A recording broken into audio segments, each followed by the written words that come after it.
This module will show you how ico-rectangular shingles are applied. Other shingle types are demonstrated in later modules. To ease the separation of the shingles, the bundles are bent before they are opened.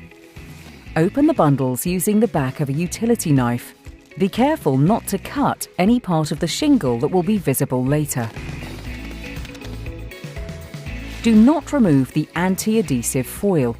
This will make sure the shingles in the packaging do not stick to one another. Mix shingles from various bundles to avoid colour blocks being visible once the roof is finished. This is important. We make the starter strip by cutting the tabs of the shingles.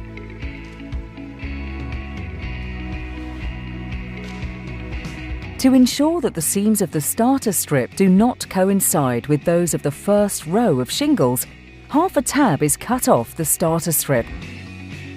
The resulting strip should hang roughly 1 centimetre over the eaves. Place the strip with the adhesive dots on the underside. After installation, the adhesive dots will seal down the shingles using solar heat. Nail down the starter strip with a shingle as a reference, so the heads of the nails will be covered later on. The starter strip is cut along the chalk line in the valley. To avoid water from the valley under the shingles, make a triangular cut at roughly 5 centimetres from the strip, leaving an area free from nails roughly 5 centimetres up the valley, and glue it down.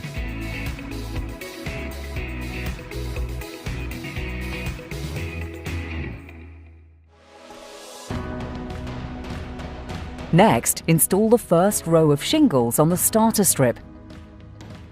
The nails are now positioned 2.5 centimetres from the edge and 2.5 centimetres above the cutout.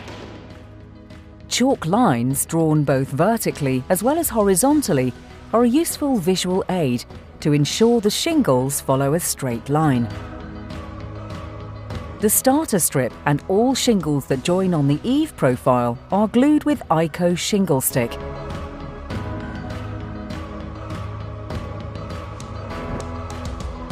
Shingles should always be installed diagonally and thus are shortened by half a tab each time. There are little cuts or marking points in the shingles for checking the correct overlap is achieved.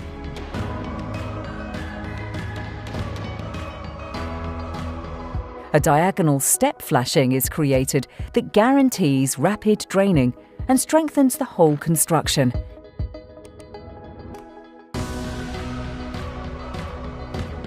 We finish off with whole shingles.